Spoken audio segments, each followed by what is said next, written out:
Bem-vindos a mais um episódio da série A Arte de Se Relacionar, nesse novo formato maravilhoso.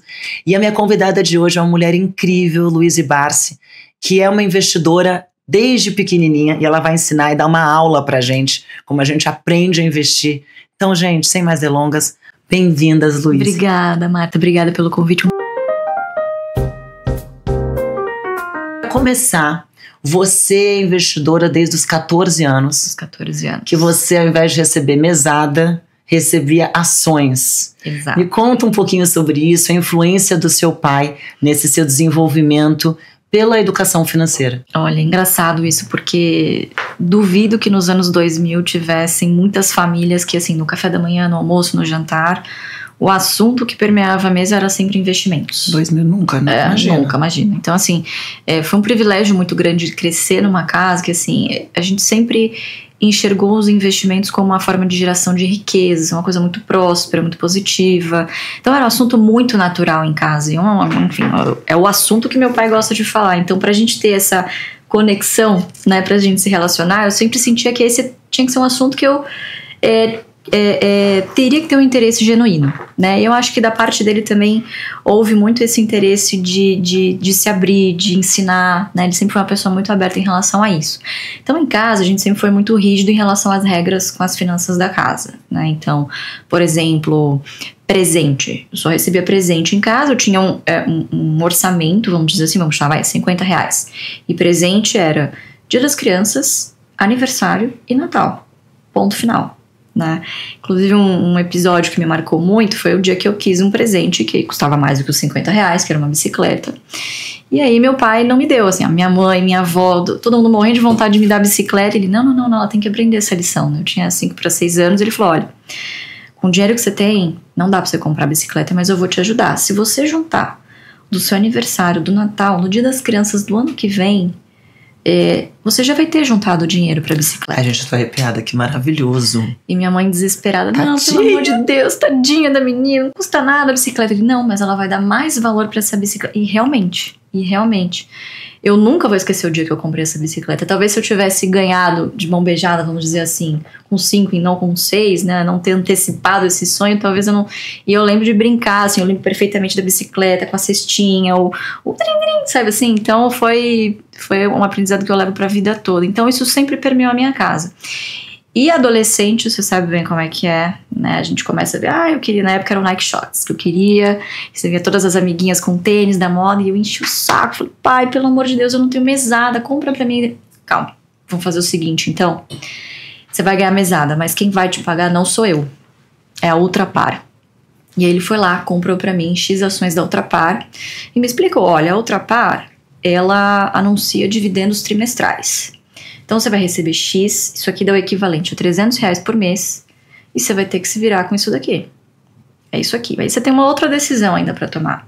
Ou você compra o seu tênis, ou você compra as coisinhas que você quer com esse dinheiro, ou você tem a opção de parte dele, ou todo essa sua mesada, você me entrega, a gente investe juntos em mais ações da Ultrapar. Ai, que demais. E daí, no próximo trimestre, quanto mais ações você tiver, maior vai ser, né? Esse maior for o lucro, se a empresa continuar boa, esse dividendo vai retornar num número maior para você, né? Então não é 300 mais, é 301, depois 302,50, 310, e aí quando você vai ver, você tem muito mais do que os R$300 que você recebe hoje. Tá bom.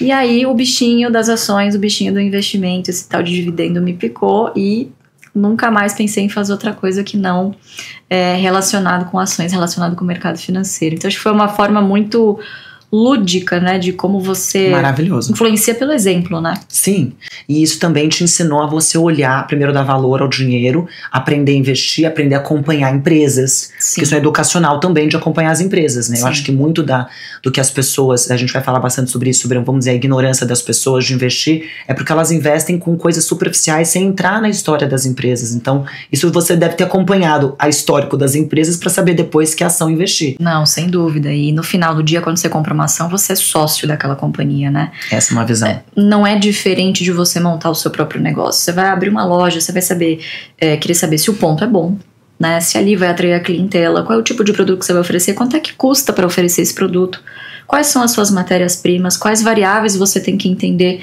para saber se esse negócio é bom ou não. Então, investir em uma ação não é diferente disso.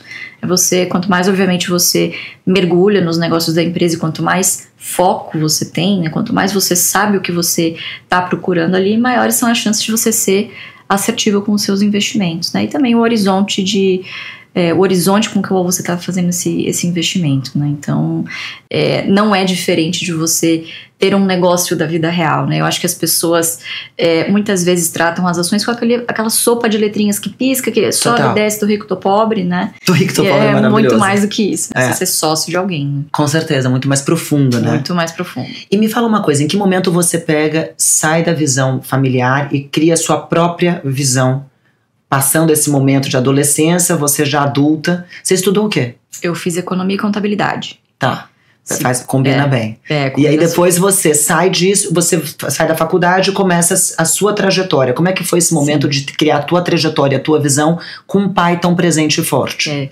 Não, na faculdade eu me deparei com esse dilema, né? Porque eu não sabia profundamente quem meu pai era, qual era o tamanho do patrimônio, o que ele representava. E aí na faculdade eu meio que descobri por acaso, já contei essa história algumas vezes, eu passei em frente a uma banca de jornal e vi meu pai na capa de uma revista Bilionários da Bolsa. Eu, como assim bilionário? Não é milionário, é com B? E aí aquilo foi, Bom, caiu com uma essa educação bomba. tão rígida, você não sabia mesmo, né? Não sabia, não tinha a menor ideia. Então caiu uma bomba em cima de mim, eu falei, meu Deus, e agora o que eu faço com essa informação, né? Então assim, isso cresceu muito dentro de mim, a palavra legado. Então eu já sabia que eu queria trabalhar com ações, meu pai já era uma pessoa que eu já me inspirava pela trajetória, por tudo que ele conquistou, né? Mas a partir do momento que eu entendi a relevância que ele tinha no mercado e o que ele podia me ensinar, foi ali que eu de fato tomei a decisão de não, eu quero trabalhar com ele, é voluntário, é o que eu gosto e eu preciso sugar que tem o cérebro desse homem o máximo de tempo possível, né? Porque na época até cheguei a cogitar, poxa, será que vale a pena eu estudar fora, ter outras experiências? Ou ir para um banco, né? Que seria normal pelo teu currículo. Ou ir para um banco, ou sei lá, cheguei a fazer várias entrevistas, né? Para trainee na época, enfim, porque eu queria me desafiar. Eu falei, bom, não é possível que eu não consiga nenhuma oportunidade que não seja pelo meu sobrenome, né? Sim. Porque, obviamente, o sobrenome abre portas, mas... Não te mantém em lugar nenhum. Não te mantém em lugar nenhum. Inclusive, acho que tem um preconceito, você não acha? Eu acho que sim, mas nunca te atrapalhou o preconceito de será que ela vai ser filhinha de papais? É que você é zero, né? Mas assim... Não, é que eu sou zero, exatamente. Mas sempre tem aquela coisa, né? De julgar o livro pela capa, total. Herdeira, é isso, aquilo. Mas esse assim, esse é um estigma que eu vou conviver. Você matou no minuto que você chegou aqui, que eu já sabia, mas assim, minuto 2. Esse é um estigma que, enfim, me incomodou por muito tempo. Sim, você não tem maturidade, mas lógico. Hoje em dia não me incomoda mais, enfim. E aí eu tava nesse dilema, será que eu vou, né, moro fora, tal, e aí quando eu entendi a importância, a relevância que ele tinha pro Brasil, e talvez que muitas pessoas não sabiam também dessa relevância, assim como eu falei, não, isso aqui, esse é o meu legado, deixa eu seguir por esse caminho de novo, eu vou aprender tudo que eu tenho que aprender com meu pai, porque hoje meu pai tá com 86 anos, né, Harvard tá aí há 300 anos, né, então dá pra esperar, meu pai não dá pra esperar. Sim. Né, e o que ele construiu, eu não sei se Harvard me ensinaria. Não, né? Com certeza não. Então, segui por esse caminho e, enfim, na época não me parecia o mais óbvio, mas é o que eu tinha vontade, é o que o meu instinto me dizia pra seguir. E como que é esse relacionamento com vocês no dia a dia? Falando desse relacionamento de trabalho, aí a gente parou pai e filha, mas agora vocês têm um relacionamento profissional. Como é que é dentro da empresa? Como é que é a dinâmica da empresa de vocês? Eu acho que com a maturidade foi melhorando muito. A gente é muito parecido. Os dois são cabeça dura. Que atrapalha bem, né? Os dois não passam frio, estão sempre cobertos de razão, sabe assim? Adorei não passar frio, tá coberto de razão. E ele sempre foi uma pessoa, bom, lobo solitário, sempre trabalhou sozinho, ele mesmo, os investimentos dele, né? Então, eu sentia da parte dele, assim, uma dificuldade de delegar no início. Então, o que eu fiz foi, bom, então eu não vou trabalhar com você diretamente. Consegui uma oportunidade na corretora em que ele operava. Na época eu fiz entrevista, tudo. E os donos da corretora falaram pra mim, não é porque você é filha do seu pai que você vai fazer o que você quiser aqui, você tem que chegar a tal hora. Tem hora pra chegar, mas não tem hora pra ir embora. Então tá bom, não é isso que eu quero aprender genuinamente, né? Então eu fazia de tudo na época, imaginem. Hoje você abre uma conta numa corretora qualquer, num banco, né, toque de... Né? Lógico, um clique. Antes não, antes era assim... 10 folhas que você tinha aqui no cartório, em 3 vias, reconhecimento de firma por isso, por aquilo. E você tinha que ir até a casa do cliente, assinar. Então, muitos clientes eram idosos da corretora. Então, eu comecei fazendo um pouquinho de tudo, como estagiária, trainee, enfim, mas sempre voltada para a parte de clientes e equity research, que era o que eu queria, né? Mergulhar em empresas, enfim. Que é isso que você gosta, de estudar as empresas. E eu tenho esse perfil mais introspectivo. Né? Eu sou muito tímida, eu tenho muita dificuldade de abrir câmera e de falar, enfim, isso foi algo que eu fui melhorando. É uma loucura, né? Porque você tem mais de 1 milhão de seguidores nessa sua timidez. Mas vamos lá, a gente vai chegar lá. Poderia ser muito maior, eu acho que se eu me engajasse mais nisso, mas enfim, é uma barreira aí que eu tô ainda tentando melhorar. E aí, enfim, fui fazendo a minha carreira em Equity Research e foi onde eu me encontrei realmente, é o que eu gosto de fazer. E muitas vezes as pessoas, acho que por muita influência do meu pai, né, as pessoas acham que o trabalho do analista ele se resume à planilha. Não é muito mais um trabalho de você gastar sola de sapato, conhecer as empresas. Você vai nas empresas. Visitar. Não, eu adoro. Se eu pudesse passar boa parte do meu tempo fazendo isso, eu só faria isso. É muito legal a economia real, né? É muito legal. Eu que hoje saí do outro lado da mesa, eu amo os clientes que trabalham com negócio de verdade. Assim, eu adoro. Os problemas de verdade do empresário. Tem coisas que você não consegue enxergar ali no seu modelo, né? A contabilidade, ela é muito enviesada e obviamente tem muitas coisas que não estão ali. Pessoas é uma delas, né? Então hoje, imagina, tem muitos executivos que têm o media training, que falam super bem, mas se a gente for voltar 10 anos atrás, totalmente o contrário, as empresas eram muito mais fechadas, não tinha esse relacionamento tão aberto como tem hoje com o acionista, pessoa física, né? Então eu acho que eu entrei no mercado num momento, há 12, 13 anos atrás, que taxa de juros começando a cair, querer cair, o investidor com esse impulso maior de querer correr risco, de aprender, de entender o que é o mercado de ações. Então eu acho que eu estava no lugar certo, na hora certa, quando a corretora começou a perceber que muitos clientes pequenos, enfim, gente que nunca investiu em ações, que só fazia renda fixa, se interessando pelo assunto e demandando relatórios que se comunicassem melhor, tivessem uma linguagem mais simples. Fácil, Exato, porque assim, a terminologia é em inglês, ela é muito específica, né? Então aí eu comecei esse trabalho junto com a corretora de simplificar os relatórios, de trazer informação mais mastigada, né, ir direto ao ponto. E o investidor não quer se sentir burro, né? Exato. E muitas vezes ele não pergunta e daí ele não investe por ignorância. Exatamente. Ou até pelo medo, pela vergonha de perguntar. Medo de não saber, né? Medo de perguntar, vergonha de perguntar, será que eu vou fazer uma pergunta idiota? Isso, né? Não existe isso, né?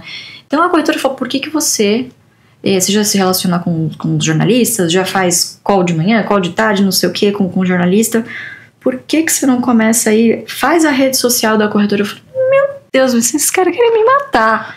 Não é possível, mas assim, era uma demanda muito forte e de fato a clientela pedia. E aí por, sei lá, chame de alinhamento de astros, de sorte, né, de novo, tá no lugar certo na hora certa. Trabalhar muito, pesquisar, ter a faculdade, ter o background, conhecimento. E eu falar, será, gente, que vão querer, né, ouvir falar de mim? Tudo bem, vamos lá. E aí eu já conheci os meus sócios hoje no AGF, o Fábio e o Felipe. Tá. O Felipe estava em transição de carreira, ele era executivo do 3G, estava querendo vir para o mercado financeiro, que era o que ele era apaixonado. E o Fábio, que é um investidor de muitos anos, inclusive um cara que é muito grato ao meu pai, enfim, aprendeu a investir com meu pai lá atrás, quando ele era adolescente, enfim. E aí os três juntos tiveram a ideia de, por que ao invés de você fazer para a corretora, abre você um perfil, a gente monta aqui um negócio e tal, e vamos fazer um curso para ensinar as pessoas, né? Então a gente escreveu o curso que existe até hoje, o Jeito Barça de Investir. Sim. E assim, era tosco no início, que era um lençol verde, que era um chroma key, e um amigo filmou pra gente numa Se é perfeito, não começa, né? Pois é, e assim, isso pra mim é uma dificuldade muito grande, porque eu sou perfeccionista. Tá na sua cara. Eu sou perfeccionista. E na época eu achava que isso era um grande ativo, né? Hoje eu vejo que muitas coisas de bom de a gente ter diversidade no quadro societário da empresa é justamente isso. Eu sou sempre aqui, dou a ideia, mas não, peraí, vamos trabalhar um pouquinho melhor nisso antes da gente ir ao mercado, antes da gente falar com o cliente. O Fábio, não, pelo amor de Deus, a gente tem que testar antes de fazer isso. Tem o timing também, né? Pois é, porque tem questão de timing, é um mercado muito dinâmico, então é legal a gente ter essa complementariedade entre os sócios, né? Então, enfim, a gente começou o negócio e eu não sabia que eu ia montar um negócio. Eu nunca tive essa vontade de empreender. Inclusive, eu falo essa palavra e me arrepia, porque, assim, hoje a gente tem 60 colaboradores, né? Uma baita responsabilidade. E na época, enfim, a gente estava levando como um hobby, um negócio, uma oportunidade que a gente identificou no momento. E na ocasião, assim, o negócio evoluiu tão rápido, graças a Deus, graças ao momento de mercado, graças à visão e graças à agilidade com que a gente... Desde que você montou? Desde que eu montei em 2019, com os meus dois sócios. Bem rápido, e teve a crise também, Super rápido, exato. E aí, enfim, um negócio 100% digital, então eu me dividia entre a minha função na corretora, que era analista, eu já assinava as carteiras da corretora de dividendos, carteiras de médio e longo prazo, com a empresa, que era depois das 18, enfim, temporada de balanço é depois que eu acabasse os relatórios da temporada de balanço. Lógico. De educação financeira. De educação financeira, exatamente. E aí, enfim, o negócio foi evoluindo de tal maneira que em setembro eu cheguei pra corretora e falei, eu infelizmente vou ter que tomar a decisão de me desligar. Chega uma hora que a gente tem que colocar o pé numa canoa só. Tem, né? Pois é, que assim, você começa a não fazer as duas coisas bem, direito. Não dá, você tem que focar. E aí meu pai virou pra mim e falou, você está ficando louca. Você tá ficando louca. Você não vai fazer isso. Eu falei, pai, como não? Tá dando certo. Olha, deixa eu me dedicar a isso aqui. Confia em mim. Filha, pelo amor de Deus. Ele achou que eu tava... Esse negócio de internet... Imagina. É porque tem muito charlatão, né? Tem. Imagina o teu pai com preconceito do mundo é uma e da preocupação imagem. genuína, né? Genuína. O que você vai fazer se você tem um emprego tão bom aqui, uma estabilidade? Eu falei, pai, não dá mais pra mim. Assim, eu preciso seguir nessa atividade. Preciso não dar um foco pra isso. O negócio não vai andar. E ele falou, não, então tá bom. Então, se você precisar de ajuda, você me busca. Mas assim, toma cuidado com a decisão que você tá tomando, tá? Eu não, preciso que você confie em mim. E foi, assim, acho que foi muito de seguir instinto também. Mas eu não acho que eu teria feito isso se o negócio já não tivesse dado sinais de que tava... O mais sucesso é o preparo também. Pois é, apesar da gente ter começado sem um planejamento, sem um business plan, assim, dar os próximos passos, né, que você não abandonar a carreira, mas você deixar a atividade que você estava para fazer outra coisa, assim, é uma ruptura muito grande, né? Então, algum nível de segurança ali você precisa se preparar para aquele movimento, né? Então, e aí as coisas foram fluindo maravilhosamente bem e hoje completamos 6 anos aí de atividade em abril e expandindo. Maravilhosa. Você fala muito de democratizar o investimento na bolsa. Sim. Fala um pouquinho disso pra gente. Eu até estava dividindo com você aqui no offline que eu mesma ganho meu dinheiro, trabalho, tenho 42 anos, gente, não sou uma menina, e eu ligo pro meu marido pra perguntar o que é o melhor investimento pra mim. Isso é ridículo, mas eu gostaria que você falasse um pouquinho. Eu acho que assim, o primeiro movimento é você ter essa autoconsciência, porque assim... Do ridículo. Não, você não chamaria de ridículo, assim, que bom que você tem um marido que você possa confiar pra você, não tem problema você se consultar com alguém, desde que você esteja plenamente ciente do que você está fazendo ali, porque muitas pessoas às vezes dependem 100% da opinião de terceiros, e aí o que acontece? Você não cria aquela questão da autorresponsabilidade. Lógico. No seu negócio, no meu negócio, se eu tomo alguma decisão, mesmo que seja colegiada, a decisão foi minha, né? Por mais que você ouça a opinião de terceiros, de um consultor, enfim.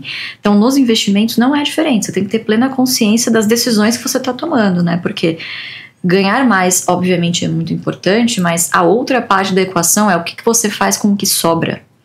É isso que vai determinar o quão confortável ou não você vai estar lá na frente para você ter a sua independência financeira. Lógico. Então, investir isoladamente não deixa ninguém rico.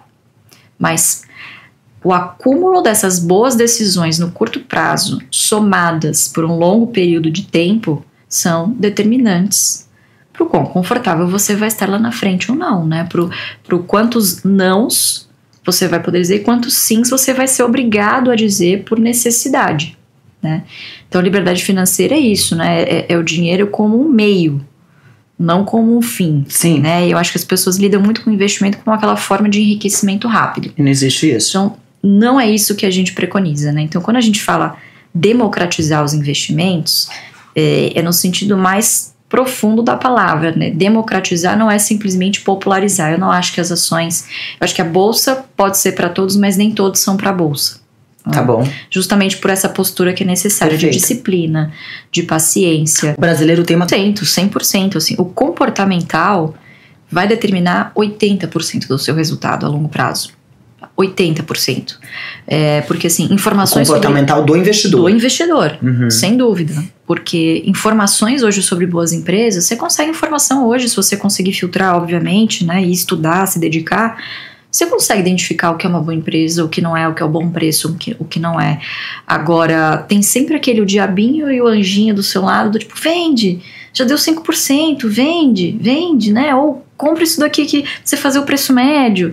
Então, muitas vezes as pessoas negligenciam a consistência. Então, a gente fala muito sobre o aporte mensal, a paciência e a disciplina de você fazer o feijão com arroz bem feito pelo máximo de tempo possível, né? Então, a liberdade financeira, ela é a renda passiva, ela é conquistada. Ela não cai do céu, né? E muitas vezes essa é uma trajetória muito solitária. Tem que ser solitária, porque no final do dia quem vai apertar o botão do compra ou do vende é você, né? Então, essa capacidade de você confiar na sua tomada de decisão. Então, assim, são N coisas que a gente aborda nos nossos cursos, na plataforma, né? Então, a gente dá todo o ferramental, não só para o investidor se municiar de boas informações, de dados confiáveis, como também a gente tem o fator comunidade. Que, óbvio, você não vai tomar uma decisão 100% baseada no que está ali, mas dizem que você é a média das pessoas com que você convive. Sim. E isso é um fato. É um fato. Um fato. Então, você está mais propício a tomar boas decisões se você está ali no meio de pessoas que estão conversando sobre a mesma coisa, que têm os objetivos alinhados, né? Então, é muito do que a gente tenta fazer, não é só. Mas você não investe por eles, você dá todo o suporte para ele tomar a decisão. Exato. Por enquanto, a gente dá o suporte para tomar a decisão, mas no futuro não muito distante a gente quer se tornar operacional, sim. Então, muito do que a gente foi crescendo em produto, Marta, foi ouvindo o cliente, muitas vezes de uma dificuldade que ele tá ali disfarçada e a gente consegue perceber. Então, como é que você percebe e ouve o teu cliente, que isso é super importante para as pessoas? As pessoas querem falar e não querem ouvir seus clientes. Exato. Então, assim, parte do negócio, né, ele é digital, 100% digital. Você tem pessoas do Brasil inteiro, tem brasileiros de fora do Brasil que estão, né, conosco. Então, a forma da gente se relacionar ali é através das lives. Então, toda semana a gente tem uma live que é só para assinantes, onde a gente discute o que a gente está vendo de cenário de mercado, o que a gente está fazendo com os nossos portfólios, coisas para se prestar atenção e ruídos para se ignorar, né? Então, ali você vai sentindo muito do feedback também do cliente. Coisas que a gente identificou, por exemplo, médico, por exemplo, vou dar um exemplo aqui, né, que me vem à cabeça. É uma profissão, você está ali, você tem que focar, não dá pra você estar operando alguém e tá vendo ali o home broker, o que eu vou comprar, porque às vezes as coisas acontecem muito rápido. Então, Luiz, olha, assim, eu entendo o que eu quero fazer com o meu dinheiro, eu vou ser meu próprio gestor, eu sei o caminho que eu preciso seguir, agora eu preciso de alguém que faça pra apertar o botão pra mim, pra eu delegar o operacional, né? A estratégia eu já sei que eu quero essa, mas agora eu preciso de alguém pra fazer o operacional. Então, essa é uma linha que a gente tá agora desenvolvendo. Olhando a dor do seu cliente, surgiu uma oportunidade de negócio. Exatamente. A gente tem clientes que são pilotos, por exemplo. Também é outro que não consegue fazer. Como é que a pessoa vai disponibilizar de tempo, tá sempre correndo, tá na ponte aérea, tá ali, tá... Então, não tem tempo, de fato. Não é uma negligência, que de fato não consegue se dedicar ao operacional disso, né? E a palavra que a gente sempre escuta é confiança. Eu tenho confiança de que vocês vão fazer para mim exatamente o que o Barsi fez pro patrimônio dele, exatamente o que vocês fazem pro patrimônio de vocês. É um alinhamento também de interesse quando você faz com o seu. Uhum. É um alinhamento. E eu acho que muito a gente está colhendo hoje os frutos do modo como a gente se posicionou na internet. Então, assim, eu não fico falando de política toda hora.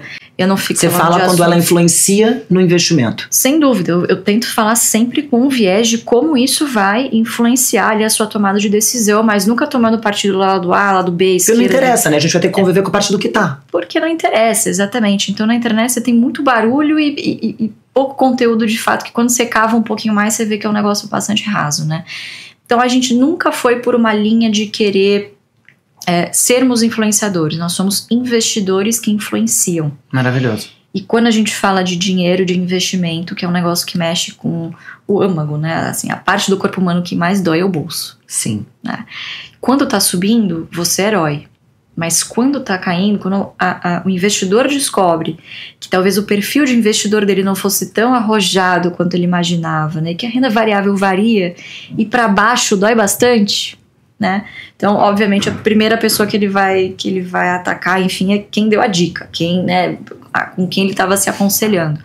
Então, a gente sempre se manteve muito sóbrio em relação a isso, de não fazer oba-oba, de não se meter em assunto que trouxesse like, mas não trouxesse nenhum fundamento para que esse investidor tomasse uma decisão. Isso é muito responsável hoje em dia na internet, muito, né? Muito. Assim, tendo a consciência de que investimento é um negócio muito sério. Claro, erros acontecem e vão acontecer. Mas a gente sempre tentou criar com o nosso aluno, com o nosso cliente, uma relação de confiança. Então ele sabe que quem está do lado de cá não só vive aquilo que está ensinando, como as pessoas viram lá, mas o que você está fazendo aqui? Você não precisava estar aqui na internet e ensinando, mas é o que eu tenho prazer de fazer. Foi a vocação que eu descobri que eu tinha de passar isso adiante. E para multiplicar, muitas vezes você tem que dividir, né? Total.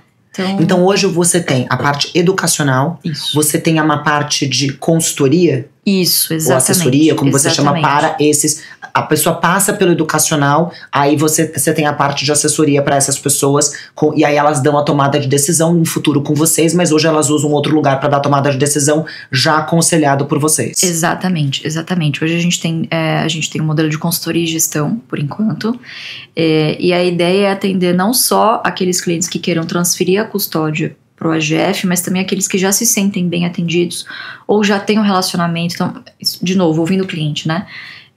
Eu tenho conta no Private do Banco do Brasil, que a gente tem relacionamento há muitos anos, né?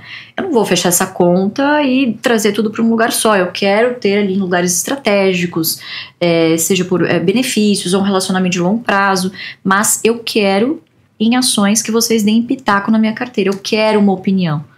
Então esse cliente paga um FII fixo, ele não precisa transferir a custódia, mas ele tem ali direito a um pacote de reuniões, que ele vai receber relatórios, enfim, para que a gente profira uma opinião sobre como se fosse um family office, assim? Exato. Porque ele não tem FII dobrado, ele paga o teu FII e não paga o do banco. Exato. Tá bom, exatamente. Entendi. Ou a gestão, que é a terceirização completa do operacional. Né? Então, consultoria e gestão. E aí vocês olham, vocês não estão presos em lugar nenhum, vocês olham o que é melhor para o cliente. Exatamente. Na parte de renda variável. Na parte de renda variável. O que ele for alocar a carteira dele em renda variável, eles transferem essa gestão para você. Por enquanto a gente tá assim, investindo bastante naquilo que a gente sabe que a gente é muito bom.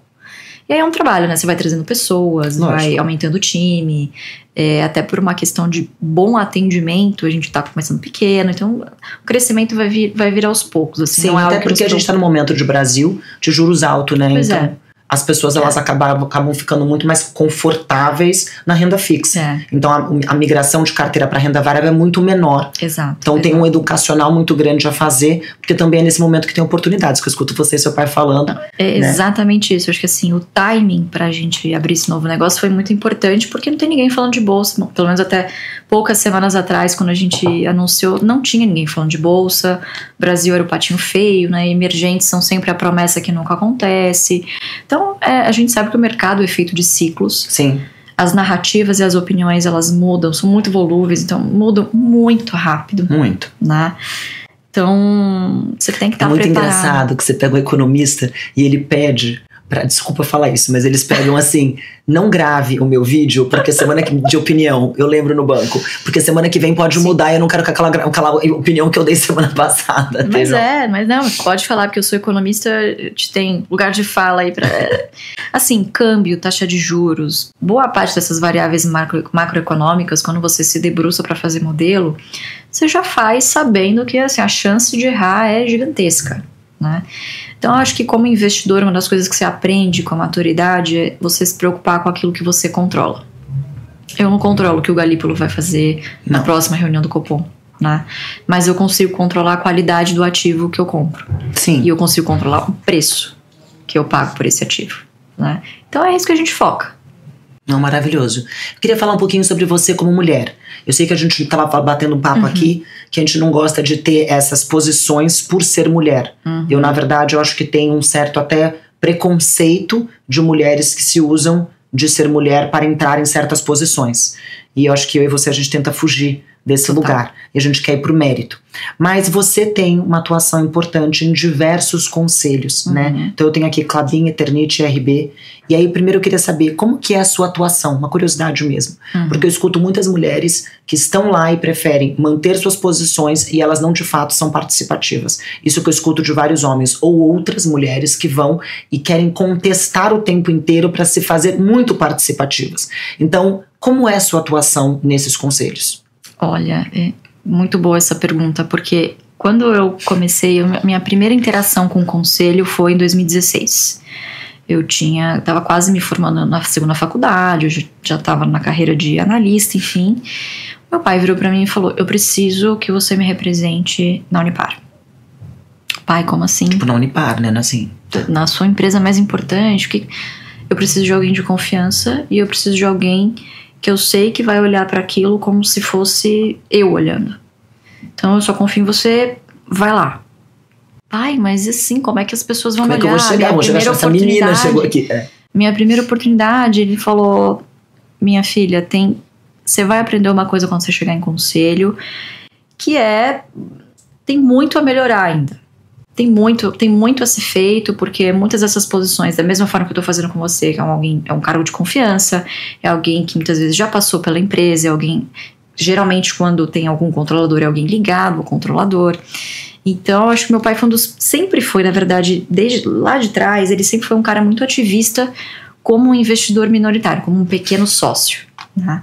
E muitas vezes essa voz não é ouvida ou ela é abafada, enfim. Então, ele, conforme foi crescendo também de representatividade nas empresas que ele investe, ele foi tentando fazer esse papel um pouco mais ativista em prol do pequeno investidor, né?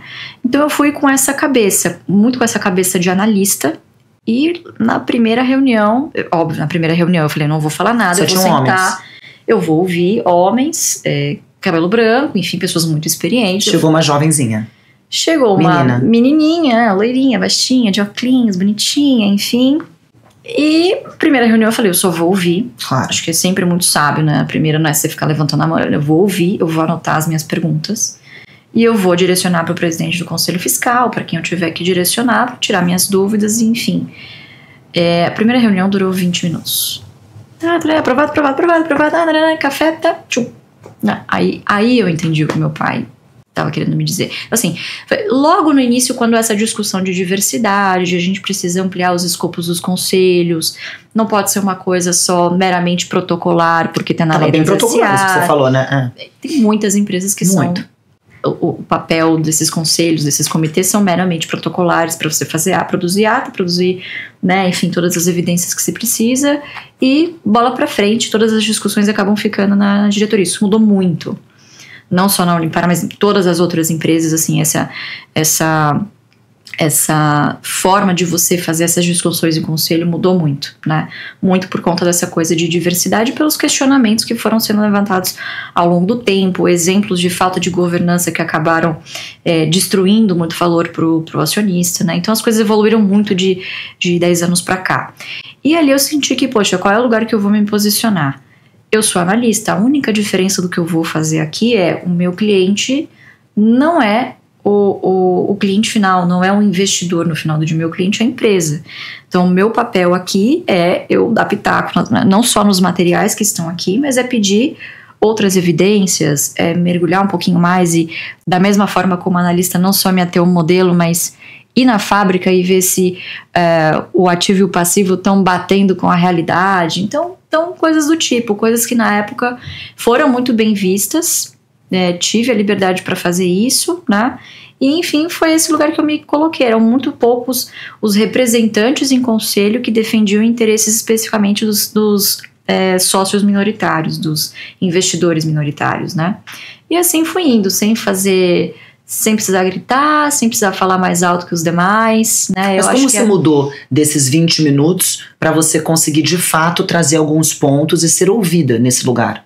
Pedindo outras evidências, fazendo perguntas, pedindo explicações, por exemplo, antes das reuniões.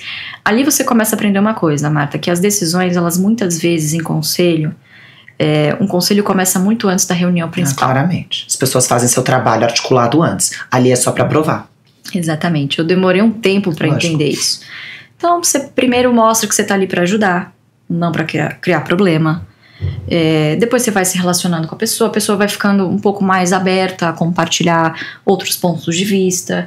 Você começa a saber como se colocar. Então, ao invés de você, quero isso, olha, poxa, será que não seria bom? Então, às vezes, o modo como você solicita as coisas, o modo como você dá um conselho, ou o modo como você dá um feedback, ele influencia muito na percepção de quem está do outro lado. Então, eu tinha plena consciência de que eu sou jovem, eu cheguei por conta do meu pai, mas eu vou permanecer se as pessoas entenderem que eu tenho competência e capacidade suficiente para tomar boas decisões e dar bons conselhos. Sim. No final do dia, quando você é conselheiro, o seu papel final é aconselhar. Lógico. Né? E fui fazendo aos poucos, e acho que a experiência, acho que o conselho que mais me ajudou assim, a me desenvolver, sem dúvida nenhuma, foi a Eternit. A Eternit é uma empresa que, acabou recentemente, saiu de recuperação judicial e foi uma tempestade perfeita. Então, troca de matéria-prima, né, toda uma discussão ambiental e ética sobre a questão do amianto, da exploração e exportação do amianto. Se tinha, enfim, N questões ali, né, então toda uma reformulação da empresa, é uma corporation. Então, você tem que lidar também com o jogo de interesses entre todos os sócios, como alinhar todo mundo, né? E grandes investidores, né? Então, como é que você fala para grandes investidores, eu acho que tem que ir para a esquerda e fulano tá falando que é para a direita, né? Então, enfim, isso me deu uma bagagem muito grande para saber lidar também com esse jogo pessoas. De cintura. É um jogo Total. De cintura que você precisa ter de construir o voto e construir consenso. É um trabalho que começa muito antes do que na mesa de reunião. Uma coisa que você está me mostrando, que as pessoas elas têm muito medo de se posicionar, mas porque elas não estão seguras do conteúdo. E você se mostra o tempo inteiro segura do conteúdo. Sim. Quando você não está seguro de qualquer conteúdo, seja esse que você defende, o medo te paralisa de falar. Ou você vai falar bobagem, ou e daí te falta bom senso, etc. Mas a gente está entrando no medo. Então, se preparar, estudar, estar consciente do que você tem para colocar ali, também te traz segurança de voz nas reuniões. Exatamente. E eu acho que chegar com humildade também, né? Chegar com humildade eu acho que é muito importante. Outro exemplo agora mais recente, acabei de ser eleita conselheira no IRB. Tô vendo aqui. Eu não comecei no conselho de administração, eu comecei num comitê. Né? Eles estavam precisando de uma figura feminina no comitê, entrevistaram muitas mulheres competentes, e dentre várias candidatas, eu fui eleita no comitê. Legal. E agora veio o convite para participar do conselho de administração. Obviamente que essa experiência no comitê me deu muito mais conhecimento sobre o negócio, sobre a atividade da companhia, sobre a companhia em si, sobre as pessoas. Mas eu estou fazendo uma pós em resseguro, porque eu senti que eu precisava me aprofundar um pouco mais. Olha que legal. Mas sem a pretensão... Assim, eu não vou ser uma especialista, eu nunca vou saber mais do que o executivo que está ali do outro lado, mas quem está na mesa tem que trazer também a visão do sócio. No final do dia você está ali construindo esse consenso de fazer o melhor para a empresa, unindo todos os interesses de centenas, de milhares de acionistas, né? Então é um papel, vamos dizer assim, é um papel de diplomacia também. Com certeza, e relacionamento é diplomacia. Diplomacia. E como é que você poderia incentivar outras mulheres a ocuparem tem muitos movimentos, né, de mulheres em conselho, etc, mas eu ainda vejo que muitas mulheres vão e não são ativas como você de uma forma profunda, né? Não estou generalizando, eu tô falando que pela minha experiência e porque eu escuto de outro lado, a pessoa às vezes ela tá ali e o tá ali já é uma vitória, não permanecer ali necessariamente. Então, o que você vê na tua visão pra gente incentivar mais mulheres a ocuparem, o que elas têm que fazer?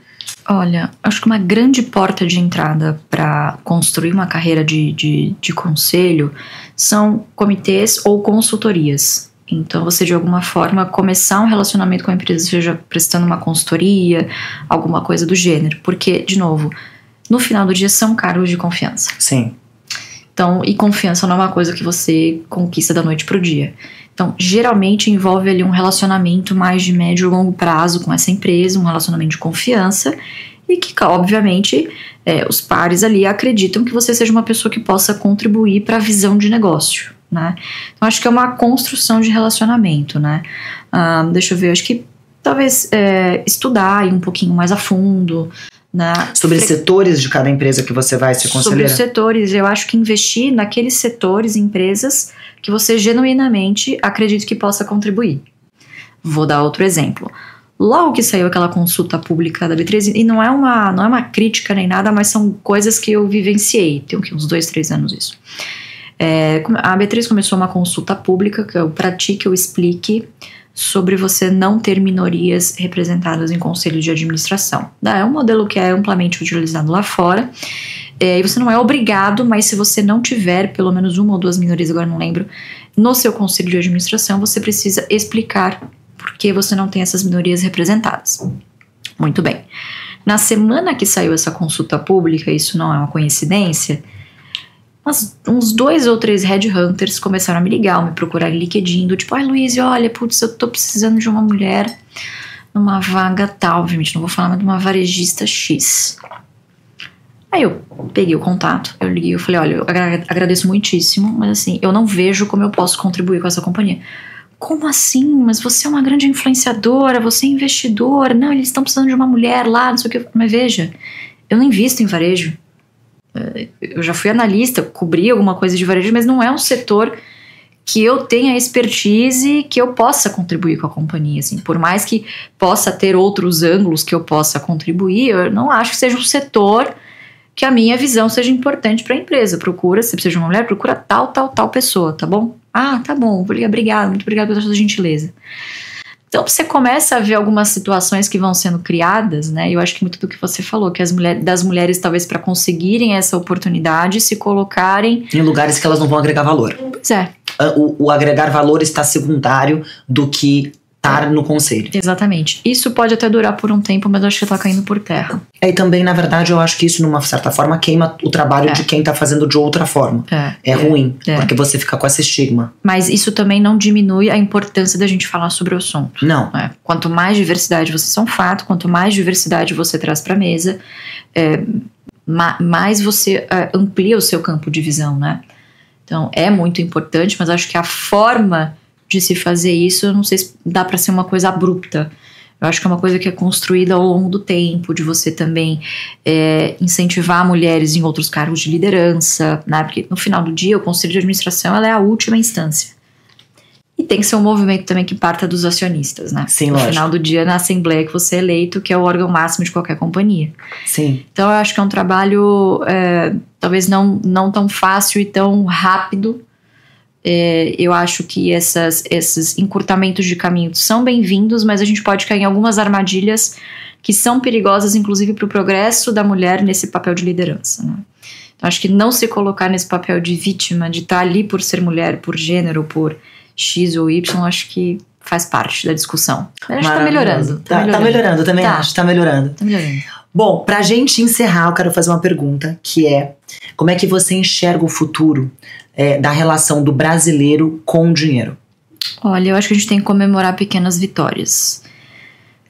O Brasil é um país que, infelizmente, tem repetidamente errado na educação. Eu não tô falando só de educação financeira, na educação como um todo. E eu acho que um dos grandes sintomas desse problemão que a gente tá tendo que lidar são as bets, né? Sim.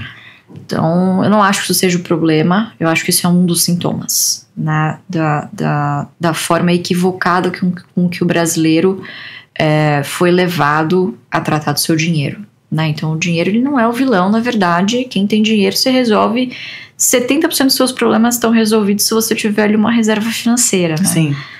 Então, e de novo, não é uma coisa que vai acontecer do dia pra noite, né? Então, liberdade financeira é um negócio construído, não nasce do dia pra noite, tá? E é um negócio que gente, é difícil. Vamos combinar?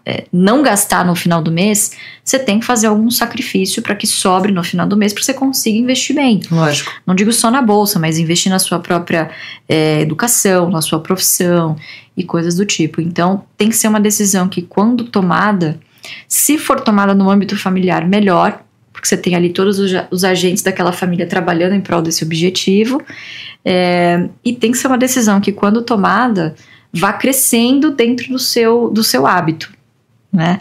Até chegar no momento em que isso já se tornou uma parte tão forte de você, que você vai começar a pagar o boleto do futuro antes de você pagar os boletos do presente, né? E o boleto do futuro é justamente esse, essa parte da sua renda que você poupa, que você vai ter que destinar para que lá na frente isso se torne uma renda passiva. Muito legal. É isso. Maravilhoso. É isso. Luíse, muito obrigada. Adorei esse bate-papo com você. Eu também, uma delícia. Obrigada. Obrigada por tanto conhecimento e passar tanta segurança e confiança e paz. Gente, assim, uma paz que você faz. Obrigada.